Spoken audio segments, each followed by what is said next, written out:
Hello यहाँहरू सबैजनालाई प्रभु यीशु ख्रीष्टको नाउँमा जय मसीह अनि नमस्कार। यहाँहरू सबैजना सन्चै हुनुहुन्छ होला, म पनि सन्चै छु। यहाँहरू सबैजनालाई मेरो यस च्यानलमा स्वागत छ। Welcome back to my channel. आज पनि यहाँहरूको निम्ति केही बाइबलीय ज्ञानका कुराहरू प्रश्न उत्तर भिडियोलाई यहाँहरू समक्ष सेयर गर्नका निम्ति लिएर आएको छु र आशा गर्छु भिडियोको अन्तसम्म रहिकन आफ्नो प्रतिक्रिया दिनुहुनेछ भने र भन्दै ढिला नगरी सुरु गरौँ आजको पहिलो प्रश्नबाट। र पहिलो प्रश्न रहेको छ, र मोसाले इजरायलीहरूलाई मिस्रबाट बाहिर निकाले तर तिनीहरूलाई मिस्रमा कसले लग्यो? सो यसको सही जवाफ यहाँहरूले दिन पर्ने हुन्छ र अप्सनहरू यहाँहरूलाई दिएको छ। अप्सन ए योसेफ, अप्सन बी यर्मिया, अप्सन सी यहोशू, अप्सन डी कालेब। र यहाँले 10 सेकेन्डको समय पाउन सक्नुहुनेछ। ओके,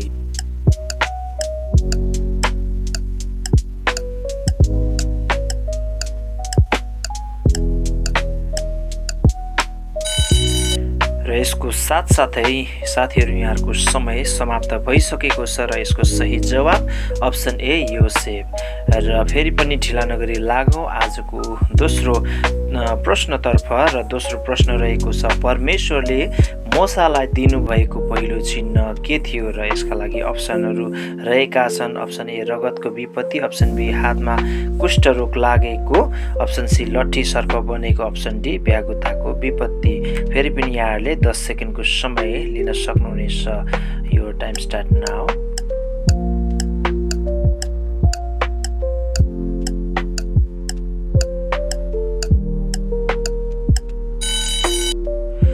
र यसको साथसाथै फेरि पनि यहाँहरूको समय समाप्त भइसकेको छ र सही जवाब अप्सन सी लट्ठी सर्प बनेको। र यहाँहरूलाई धेरै धेरै धन्यवाद छ भिडियोलाई यो समयसम्म हेरिदिनु भएको लागि। र हाम्रो भिडियोलाई मन पर्यो भने लाइक, सेयर अनि एउटा मिठो कमेन्ट गरिदिनु होला। च्यानलमा नयाँ हुनुहुन्छ भने सब्सक्राइब, पेजमा नयाँ हुनुहुन्छ भने पेजलाई फलो पनि गरिदिनु होला भनेर भन्न चाहन्छु।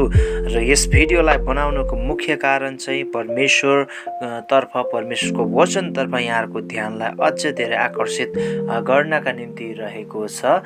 र आशा गर्छु यहाँलाई यो भिडियो पक्कै पनि मन पर्नेछ भनिकन र हाम्रो भिडियोलाई मन पर्यो भने हाम्रो च्यानललाई सब्सक्राइब पनि गर्नुहोला, ताकि आउनेवाला दिनमा यहाँहरूले हप्तामा 2वटा भिडियो नेपाली अनि हिन्दी दुईटै भाषामा यस च्यानलमा भिडियो यहाँहरूले पाउन सक्नुहुनेछ। सो ढिला नगरी लागौँ आजको अर्को तेस्रो प्रश्नतिर। तेस्रो प्रश्न रहेको छ, जसले मलाई घृणा गर्दछ त्यसले मेरा कसलाई पनि घृणा गर्दछ? सो यसको लागि अप्सन ए परमेश्वर, अप्सन बी पितालाई, अप्सन सी आफैलाई, अप्सन डी संसारलाई। सो यो टाइम स्टार्ट नाउ।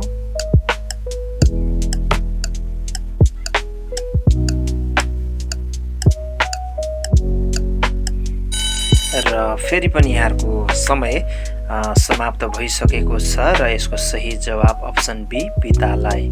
र कसले सही जवाब दिनुभएको थियो अवश्य कमेन्ट गर्नुहोला भनेर भन्न पनि चाहन्छु। र आजको अन्तिम प्रश्नलाई राख्नभन्दा पहिला यहाँहरू सबैजनालाई धन्यवाद छ। हाम्रो यस भिडियोलाई मन पर्यो भने लाइक, सेयर अनि कमेन्ट गर्नुहोला। च्यानलमा नयाँ हुनुहुन्छ भने सब्सक्राइब, पेजमा नयाँ हुनुहुन्छ भने पेजलाई फलो पनि गर्नुहोला भनेर भन्न चाहन्छु। परमेश्वरले यहाँहरू सबैजनालाई महान आशिष दिउन्। परमेश्वरको वचनतर्फ यहाँहरूको ध्यान, यहाँहरूको रुचि अझ धेरै बढ्न सकेको होस् भनिकन भन्न चाहन्छु।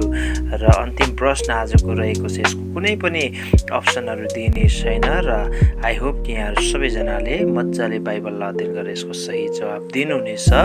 नुहा कति वर्षका थिए जब पृथ्वीमा जल प्रलय भयो? र यो कुरा हामीले उत्पत्तिको पुस्तकलाई हामीले राम्रोसँग अध्ययन गऱ्यो भने यसको सही जवाब पाउन सक्छौँ। र यहाँहरू सबैजनाले यसको सही जवाब दिनुहुनेछ भनिकन म आशा राख्न चाहन्छु। र यहाँहरू सबैजनालाई धेरै धेरै धन्यवाद भिडियोलाई यहाँसम्म हेरिदिनु भएको लागि। आजलाई पनि भिडियोलाई यहीँ एन्ड गर्न गइरहेको छु र अघिल्लो भिडियोमा फेरि पनि भेट्ने बाचाका साथ यहाँहरू सबैबाट बिदा हुन चाहन्छु। हस्त जय मसीह, नमस्कार।